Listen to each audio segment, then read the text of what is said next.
All right, everybody, we are going to be talking about how to set up our new paddle system on the mixer cart here at CB South. A couple things to note.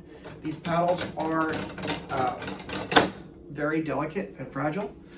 They can be broken very easily. You'll actually see here that the antenna runs through them, but it also runs this direction as well.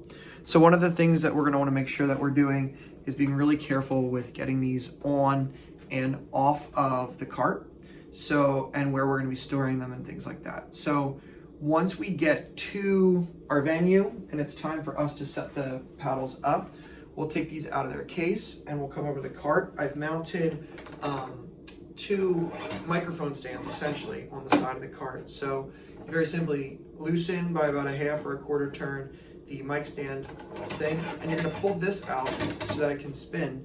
And then you very simply twist the pole on. Don't be spinning this around or you can snap it off. So you very simply twist the pole until it's tight, and then you can tighten down here to lock it in. Now, one of the most important things to remember is not to power on the system until these antennas are hooked up, because they are removable antennas. Right now, our wireless system does not have antennas to it. So we want to make sure that before any power goes to the system, that these cables get hooked into the system. So on the back here, you'll actually see a silver adapter or connector coming down. And these are quarter turn connectors. So there's a little slot on them. It slides up, and then you simply turn the screw about a quarter turn. So once it's connected there, there's two of them. So there's the one for the left and then the one for the right. And this can all be connected before we go out onto the field. Now these are directional antennas, so you can typically set them with about, I think, up to a 45-degree spread to cover the field. And you want to try to make sure that they are about parallel in height as well. So they should either be facing kind of straight at where the microphones are going, or you can put a small spread to them to try to cover a little bit more of the field. But if you have them out like this, you're not going to get great signal coverage. So we kind of want them either parallel, pointed towards the microphone, or a slight, maybe 40 to 45 degree spread. Again, ideally in the direction of where your frequencies are coming from. But you can experiment with different antenna positions once you have it on the field. So once these are plugged in, we're going to come around to the back of the panel here and we're going to take a look at how to power everything on. Okay, now typically, since we've kind of updated our rack to include the battery backup on the bottom, we've had this drawer here located up in this area. So everything's been kind of adjusted a little bit to make room for the antenna system. So the drawer is now on the bottom. So just a heads up for that. We have our power station on. So we want to make sure that we have the side power turned on as well, just like we have before.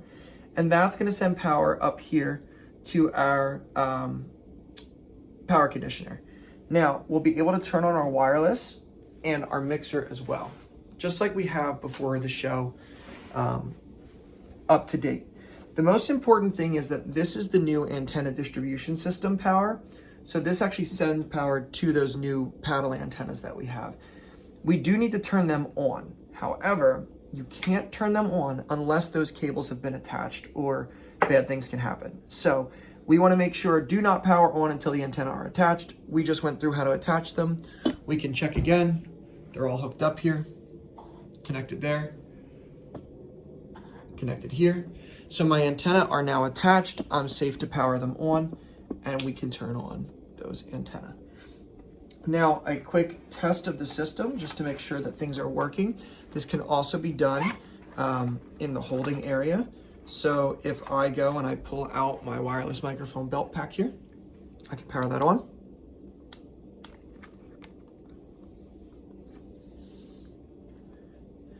And if I talk into it, 1, 2, testing, 1, 2, you should be able to see here that I am getting signal. Test 1, test 1, test 2, test 1, 2. So you should see the AF frequency bouncing up and down. That's how you know you're getting good signal on your system.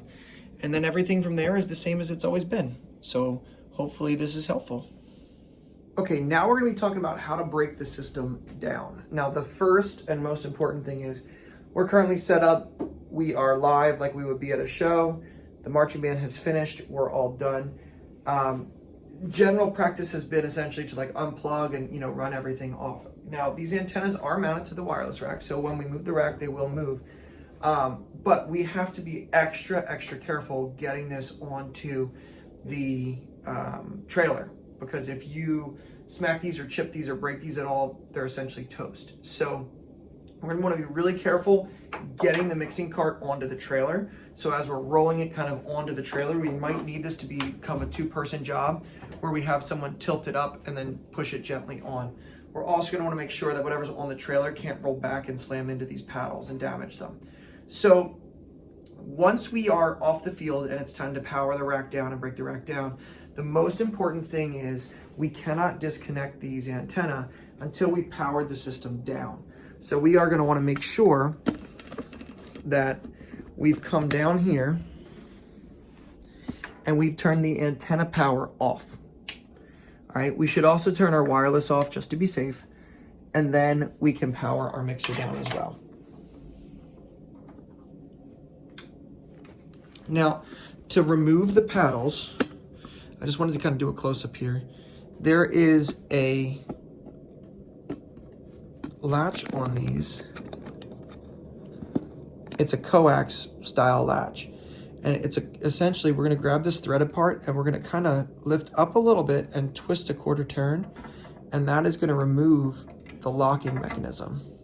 And you can kind of sort of see that there's a slotted channel. So to put it back on, there's metal dots on the outside. I have to line this up with the dots, slide it in, and then a quarter turn twist will secure it in place, and you'll hear it click. So you can kind of sort of see it's kind of like a spring-loaded action.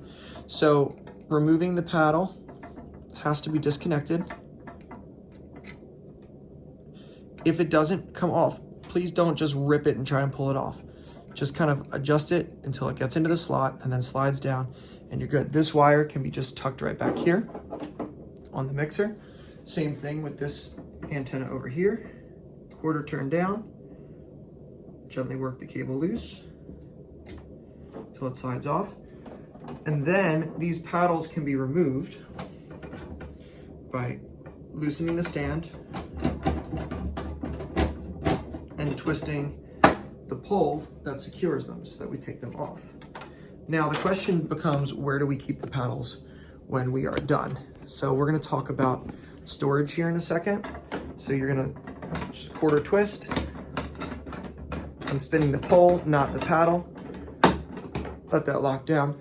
Now these paddles, we don't wanna just throw them on top of the mixer and stack them on top of each other because they can get damaged. So we're actually gonna be keeping them in the box that they came in.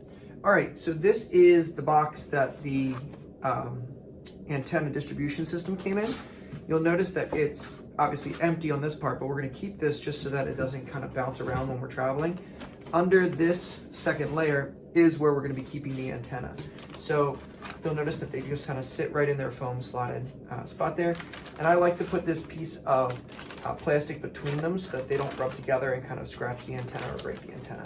So once you're finished or you're looking for the antenna, this is where they're going to be kept. Both of them will be in the bottom of this box. They can kind of sort of sit into their little slots like so. Put the foam over top of them and then put the second level on top to kind of hold everything from bouncing around. And so if you are looking for the antenna, they are in the box labeled antenna distribution and directional antenna.